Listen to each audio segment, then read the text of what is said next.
اس کے بعد پینڈیمک کی صورتحال آ گئی, تمام چیزیں ہمیں شٹ ڈاؤن کرنی پڑی, اور وہ جو ڈفرینٹ کمپنیوں نے ہمیں دیا ہوا تھا اس میں جو میرا ہے لاسٹ میٹنگ کے حوالے سے کہ اس میں فائنل ہو گیا کہ کس کمپنی کو کس کی لوور بڈ تھی اور جو ہر لحاظ سے ہمیں فیسیلیٹیٹ کرے گی اسی کو جائے گا. میرٹ پہ کسی کا کوئی پولیٹیکل انفلوئنس نہیں, اور جو سروسز ہمیں ریکوائرڈ ہیں آفٹر جو سیل سروس, جو آپ کی مینٹیننس سروس ہے وہ بہت کاؤنٹ کرتی ہے, کیونکہ اگر آج یہ اسی وجہ سے ہے کہ اس کی جو آفٹر سیل جو مینٹیننس کا جو ہوتا ہے وہ اس میں ایسا سچ وہ مینٹین ہوئی نہیں چیزیں, ساتھ کے ساتھ اتنا یوزز ہے کہ ڈیلی بیسس پہ آپ کو اس پہ کام کرنا ہے, مینٹین کرنا ہے. پھر صفائی ستھرائی کا بھی ہم نے بیرون ملک ایک پارٹی کو دیا ہوا تھا.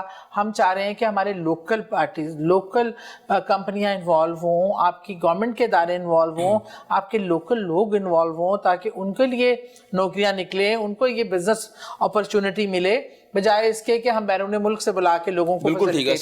سعدیہ صاحبہ, یہاں ایک بڑا بنیادی سوال یہ ہے کہ آپ کی گورنمنٹ کو آئے 2 سال سے زائد عرصہ ہو چکا ہے, اور یہ جو ایلیویٹرز خراب ہیں میٹرو اسٹیشنز کے, یہ تقریباً گزشتہ جب آپ کی گورنمنٹ آئی تھی تب بھی کچھ خراب تھے اور بعد میں بھی کافی زیادہ خراب ہوئے.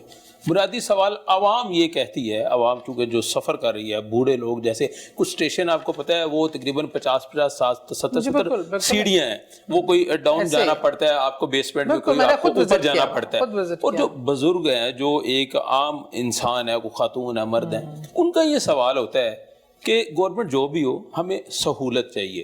تو 2 سال ہو گئے حکومت کو, کیوں نہیں آپ کی اس طرف توجہ آئی؟ کیا آپ یہ بھی تو کر سکتے تھے کہ اس کو انیشیٹو لے کے سب سے پہلے جہاں جہاں ایلیویٹرز خراب تھے اس کو ٹھیک کروا دیتے؟ دیکھیے, یہ آپ کو ایک پراپر چینل ہوتا ہے, اور اس میں یہ ہے کہ جس کمپنی کو ہم نے جس کی کمپنی کے پاس یہ کانٹریکٹ تھا, یہ اسی کی ذمہ داری تھی. آپ نے ان سے بات چیت نہیں کی؟ بالکل ان سے بات چیت ہوئی, لیکن وہ میں نے بتایا نا کہ وہ بالکل سین سے غائب, اور جس طرح ان سے جو ہم سے ٹرم اینڈ کنڈیشن طے انہوں نے پچھلے معاہدے میں کی ہوئی تھی, ان کو یکسر. سن لینا, لاسٹ گورنمنٹ نے ان کے ساتھ ٹرمز اینڈ کنڈیشن فائنلائز کر دی. اس ٹرمز اینڈ کنڈیشن کے اوپر آپ بات تو کر سکتے تھے نا کہ بھئی آپ کام کریں, آپ نے کام نہیں کروایا. لیکن اصل میں وہ کمپنی جو ہے وہ اس نے جو مین اس کی لیڈرشپ تھی جو آگے تھی وہ سرے سے غائب ہو گئی, اور جس طرح رسپونڈ کرنا چاہیے تھا, یا جو ہمیں جن لوگوں کو ان کو بار بار بلایا گیا, بار بار ان سے کہا گیا کہ جو آپ کی ذمہ داریاں تھیں آپ نے کیوں نہیں کی, آپ ان چیز کو مینٹیننس کا کام آپ کا ذمہ تھا, کیونکہ وہ ہائیلی وہ پیڈ تھے, ان کو پیسے دیے گئے تھے, کنٹرول میں نہیں تھے. میرا سوال یہ ہے مطلب کنٹرول میں نہیں تھے کہ وہ اس کانٹریکٹ کو, پچھلے کانٹریکٹ کو لے کے جس طرح انہوں نے کام کیا, اور اس کے بعد وہ دائیں بائیں ہو گئے, ملنے سے غائب ہو گئے. 2 سال میں آپ سے وہ بندے نہیں پکڑے گئے. نہیں پکڑے گئے, تبھی تو ہم نے ان کو قانونی طور پہ, وہ ایک قانون کی آڑ لیتے ہیں نا, عدالتوں میں چلے گئے اور ان کو قانونی طور پہ ہم نے فارغ کیا. آپ کو پتہ ہے ہمارے یہاں سب سے آسان طریقہ کیا ہے, آپ لٹیگیشن میں چلے جائیں, اسٹے لے لیں, یہ کام کر لیں, اور اس طریقے سے آپ کام منجمد کر دیتے ہیں. نہ کوئی دوسری پارٹی کر سکتی ہے, نہ وہ خود کرتی ہے. کورونا کے دنوں میں وہاں سٹاف کو سیلریز بھی نہیں ملی. کرونا کے دن میں اس لیے جو تمام کانٹریکٹ, سٹاف, تمام چیزیں اسی کانٹریکٹ کا حصہ تھی. لیکن سوال میرا یہ ہے کہ 2 سالوں میں آپ ان کانٹریکٹرز جو تھے ان کے ساتھ کیوں نہیں کام کروا سکے؟ دیکھیں, کام ان کے ساتھ کام کروانا آپ کی ذمہ داری تھی. بالکل کام کروانا ہماری ذمہ داری تھی, لیکن کیونکہ وہ اپنی ٹرم اینڈ کنڈیشن پہ جو ان کی طے تھی پہلے شدہ, اس میں انہوں نے بہت زیادہ, وہی بات ہے نا کہ بہت زیادہ پیچیدگیاں تھیں. یہی مسئلہ ہے کہ جو لوگوں کی ڈیوٹیاں تھیں, ذمہ داریاں تھیں, وہ غائب تھے, سرے سے موجود ہی نہیں تھے, اور ان کو پیسے بھی جا رہے تھے, تمام چیزیں. ان تمام معاملات کو دیکھنے کے لیے, ان کو ختم کرنے کے لیے, ان کو فالو اپ کرنے کے لیے, اٹس اے ہیوج, میں تمام پروسیجر کا حصہ رہی ہوں, اتنی مس مینجمنٹ تھی, اتنی لوگوں کو فیسیلیٹیٹ کیا گیا تھا, اور اتنی فیک چیزیں تھی بیچ میں کہ آپ اندازہ نہیں لگا سکتے. اگر عوام کو وہ چیزیں منظر عام پہ انشاءاللہ لائیں گے, وہ بھی بتائیں گے. 2 سالوں میں کوئی ایک نوٹس لیا کہ بھئی یہ بندے جو ہیں یہ کام نہیں کر رہے ہیں؟ لوگوں کو فارغ کیا گیا, وہاں کے جو ذمہ دار تھے جو پرفارم نہیں کر سکے, وہاں کے ان لوگوں کو فارغ کیا, ان کو نوکریوں سے پہلے ان کو وارننگ دی گئی یہ کام کریں, نہیں کیا گیا. اب ان کو فارغ کیا گیا ہے ہٹایا گیا ہے. اب نئے لوگ, بہتر لوگ جو پرفارم کر سکیں, نئی کمپنیاں جو لوکل, ایک تو صفائی ستھرائی کا انتظام انتہائی ناقص تھا وہاں پہ, تمام اس میں LWMC کو انوالو کیا گیا ہے کہ اب صفائی ستھرائی کا سارا ذمہ داری وہاں کی CC کیمراز, وہاں کی تمام مسنگ فیسلٹی کو پورا کرنا, اور ساتھ ساتھ مینٹیننس کا. نئی بسیں بھی انشاءاللہ آن دیئر وے ہیں. ٹھیک ہے, 2 سالوں میں جو کام نہیں ہوا وہ کوئی بھی ایشو تھا, وہ کنٹریکٹر کا ایشو تھا, وہ آپ کے کنٹرول میں نہیں آ رہے تھے. 2 سال میں آپ دیکھیں نا, 7-8 مہینے تو پینڈیمک کے ایگری, وہ مارچ میں شروع ہوا ہے نا. عوام کس کا گریبان پکڑے گی بھئی؟ ہمیں 1.5 سال میں میٹرو بس اسٹیشن پہ کیوں نہیں سہولیات ملی؟ عوام کس کو پکڑے جا رہا ہے؟ دیکھیں, عوام کا پکڑنے کا بات یہ ہے کہ عوام حکومتی کو پکڑتی ہے. ایک برا شخص جو ہے وہ 27 کلومیٹر سفر کرتا ہے, وہ ایلیویٹر خراب ہے پچھلے 2 سال سے, تو کیوں نہیں اس کو ٹھیک کرا؟ اس کا سوال یہ ہے. دیکھیں وہی بات ہے کہ عوام تو ساری بات ہے, عوام کو ان مسائل سے کوئی غرض نہیں ہوتی کہ کانٹریکٹر خراب تھا چلا گیا, انہیں کام چاہیے نا, انہیں سہولت چاہیے. ہاں, عوام ان مسائل کو نہیں سمجھتی. عوام چاہتی ہے کہ ان کا مسئلہ موقع پہ حل ہو, اور اس میں کوئی دوسری رائے نہیں.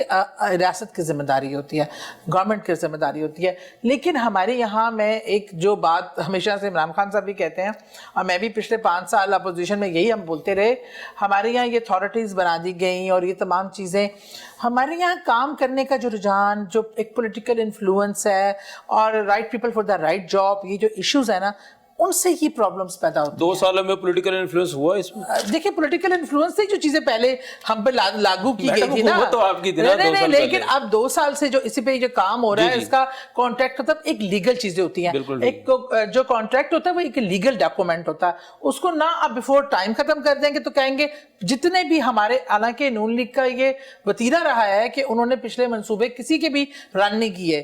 کاف لیگ کا آپ کے سامنے ہاسپٹل, ہارٹ کا برن یونٹ تھا, ایسے نئی اسمبلی کی عمارت تھی, لیکن ہم نے یہ کیا, ہم نے کوئی بھی منصوبہ پچھلی گورنمنٹ کا اس کو بند نہیں کیا. لیکن کانٹریکٹ جب ہوتے ہیں تو آپ, اب یہ ایک لیگل ڈاکومنٹ ہے, اور ہم نے لیٹیگیشنز بھی فیس کی, اس لیے ان کی میعاد پورا کرنا بھی اب آپ کو ایک پر لاگو ہوتا ہے. ان چیزوں کو لے کے جو اب انہوں نے بویا تھا وہ ہم کاٹ رہے ہیں. اب جو شخص وہاں پہ کارڈ سوائپ کرتا ہے, مشین خراب ہے, وہ نقصان ہے, اس کا نقصان ہے, وہ نقصان کا کون ذمہ دار ہے؟ نہیں جی دیکھو, وہ نقصان کا وہ تو پہلے خسارے میں جا رہی ہے, پہلے خسارے میں جا رہی ہے, کے چکر لگا رہے ہیں, اور آئندہ بھی لگائیں گے انشاءاللہ, اور اپنے کیے کی سزا بھی بھگتیں گے.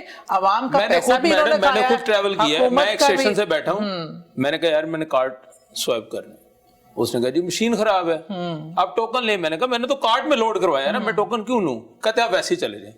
اس کا مطلب لوگ فری سفر کر رہے ہیں, تو وہ پہلے ہی خسارے میں ہے, پہلے ہی خسارے میں ہے. ایک پازیٹیو پوائنٹ تو دیکھیں, اب پہلے پی ٹی آئی گورنمنٹ کتنی اچھی ہے, لوگوں کو فری سفر کرا رہی ہے. میڈم مجبوری سے کروا رہے ہیں نا, مشینیں خراب ہیں. میں کہتی ہوں اللہ کرے کہ مجبوری ایسی ہو کہ عوام کو ہر جگہ فری سہولت ہو. وہ پہلے ہی خسارے میں ہے, وہ کس کے پیٹے میں ڈالنا ہم نے بتا دیں. یہ تو ایک مزاق لائٹر نوٹ پہ تھا. بہرحال اس چیز پہ اب انشاءاللہ I think not more than 1 or 2 months یہ چیزیں سب اپ گریڈ ہو جائیں گی. بسیں آ رہی ہیں, نئی بسیں آئیں گی, تمام ایلیویٹرز, مشینری within 2 months ہر چیز اپ گریڈ ہے. زبردست. چلیں, بڑی مہربانی جی, آپ نے بڑا زبردست جواب دیا کہ 2 منتھ میں اللہ کرے ہو جائے اور لوگ جو سننے والے ان کو فائدہ ہو. اچھا, میرا ایک لاسٹ پہ یہ کویسچن ہے کہ اورنج لائن ٹرین CM صاحب نے کہا جی بہت جلد چلا رہے ہیں, بہت جلد چلا رہے ہیں. جب سے حکومت آئی ہے, پہلے تو یہ چل ہی نہیں پائی. اپوزیشن, آپ لوگوں نے جب حکومت میں نہیں تھے کیا کیا احتجاج کیے جس کی وجہ سے یہ ڈیلے ہوئی, اس چیز کو آپ ایگری کریں کہ آپ کے احتجاج سے نہیں ہوئی. چلے آپ نے شور شرابہ کیا تھا, منصوبہ ہی بہت, دیکھیں یہ تھا کہ ایک سفید ہاتھی قرار دے دیا تھا نا, ایک شہزادے نے رات کو خواب دیکھا اور صبح اٹھ کے کہا مجھے آسمان پہ چلتی ہوں. میڈم آپ نے سفید ہاتھی قرار دے دیا تھا اسے, اور اس کے بعد پھر آپ نے کہا چلیں اس کو چلا دیں. دیکھیں 90% لوگ اس کو یو ٹرن کہتے ہیں خان صاحب کا. یو ٹرن نہیں ہے. اب مجھے بتائیں, اس کو جیسے انہوں نے اسمبلی کی عمارت کے ساتھ کیا, آج وہ اس کی جو پرائس ہے مٹیریل کی 1000 ٹائم گنا بڑھ گئی ہے. اگر جس پہ 90% کام کمپلیٹ ہو چکا ہے, اتنا کتنے 100 ارب لگ چکا ہے, ایسا تو میرا عوام کا لگا نا, عوام کا لگا نا, وہ ضائع ہو جاتا نا. اب یہ دیکھیں, ایک تو اس کا بنانے کا جو آئیڈیا تھا وہی ٹوٹل نانسنس کہوں گی میں. جو آپ نے پورا برج بنایا ہے, جو وائبریشن ہے ارد گرد کی, تاریخی عمارات ان کی زرد میں آتی ہیں, اور اس کے علاوہ ہم نے پھر آپ کو پتہ ہے 9 گرڈ اسٹیشن آپ کو بیک وقت اس سے منسلک کرنے ہیں کہ کہیں فال ڈاؤن ہوا الیکٹریسٹی کا, اور یہ کہیں راستے میں. چلیں مجھے ایک چیز بتا دیں کہ بار بار اسٹیٹمنٹ آتی ہیں بحال ہو رہی ہے, لوگ جو ہے دیکھ رہے ہیں پتہ نہیں کب چلے گی اورنج لائن, کئی لوگ کہتے ہیں ہماری زندگیوں میں پتہ نہیں چلے گی, کئی لوگ مایوس ہیں. مجھے کو بتا دیں کوئی نئی ڈیٹ سامنے آئی ہے؟ 25 اکتوبر کو اورنج ٹرین کے تمام ایشو سارٹ آؤٹ ہو کے ہمارے ہینڈ اوور جس کمپنی کے ہے ہو رہی ہے, ٹریننگ سیشن ہو رہا ہے اس ٹائم اسٹاف کا اور تمام لوگوں کا. انشاءاللہ نومبر میں آپ کو یہ بھاگتی دوڑتی نظر آئے گی. نومبر فرسٹ ویک سیکنڈ کو ڈیٹ دے دیں میں آپ دیکھیں ایگزیکٹ ڈیٹ تو میں نہیں دے سکتی لیکن ہاں سیکنڈ ویک تک آپ کو دوڑتی نظر آئے گی. چلیں, thank you very much. Sadia Sohail Rana صاحبہ ہمارے ساتھ موجود تھی, ماس ٹرانزٹ اتھارٹی کی جو ہے گورننگ باڈی کی ممبر ہیں. انہوں نے اورنج لائن ٹرین کی ڈیٹ بھی دی ہے کہ نومبر کے سیکنڈ ویک میں یہ ہم عوام کے لیے کھول دیں گے. اور دوسرا میٹرو بس سروس کے جو اسٹیشنز ہیں اس حوالے سے بات کی کہ ود ان 2 months جو ہے یہ جتنے بھی ایلیویٹرز خراب ہیں, مشینری خراب ہیں, کوئی بھی ایشوز ہیں, بسوں کے ایشو ہیں, یہ جو چیزیں سولو ہو جائیں گے. اللہ کرے جی ایسے ہی ہو, ہم دعا کرتے ہیں کہ یہ چیزیں جلد سے جلد بہتر ہو کیونکہ الٹیمیٹ جو ہے عوام کو اس کا فائدہ ہوگا. ناظرین مجھے جو ہے اس چیز پہ اس دعا کے ساتھ اجازت دیجیے کہ اللہ میاں ہمارے ملک میں جو ہے وہ کرونا سے جس طرح ہم نکل رہے ہیں اور باقی عوام کے لیے بھی آسانیاں پیدا ہو. اپنے میزبان زبیر سعید ڈھیلو کو اجازت دیجیے. اللہ حافظ.